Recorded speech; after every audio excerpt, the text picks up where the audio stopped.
অন্যান্য বিভিন্ন দেশের সরকারের কাছে সেসব দেশের জনগণ সাধারণ মানুষের জিজ্ঞাসা থাকে যে গাড়ি দুর্ঘটনা কেন ঘটে, আর আমাদের দেশের বা বাংলাদেশের জনগণের সাধারণ মানুষের প্রশ্ন থাকে সরকারের কাছে গাড়ি দুর্ঘটনা ঘটবে না কেন।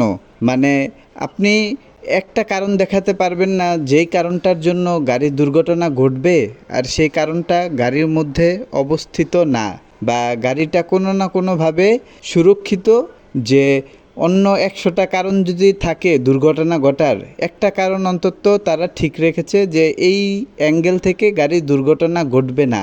প্রত্যেকটা জায়গায় এমনভাবে গাড়ি চালানো হচ্ছে পলিথিন দিয়ে পেঁচিয়ে, দড়ি দিয়ে বেঁধে, বা কোনো না কোনো রকম তারকাটা মেরে ঝালাই দিয়ে গাড়ি চালানো হচ্ছে।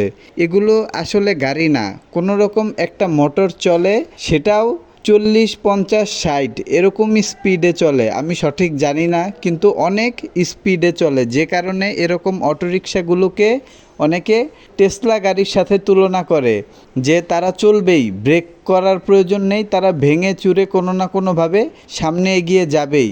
মানুষ কত হাতের মধ্যে বাড়ি খায়, কুনোয়ের মধ্যে বাড়ি খায় এইসব গাড়ির সাথে চলাচল করতে রাস্তাঘাটে। যারা ফুটপাত দিয়ে হেঁটে যায় তাদেরকে এই গাড়ি কুনুইতে মেরে যায়, হাতে অনেকেই ব্যথা পায়, আঙ্গুলে অনেকে ব্যথা পায়, এই গাড়ি হালকা করে লাগিয়ে দিয়ে চলে যায়। বিশেষ করে তখন যারা ওভারটেক করে, লাখো লাখো অটোরিকশা ব্রেকবিহীনভাবে এভাবেই চলে, হাজার হাজার মানুষকে এভাবেই তারা আহত নিহত ও গাড়ি ভাঙচুর করে ক্ষতি করে।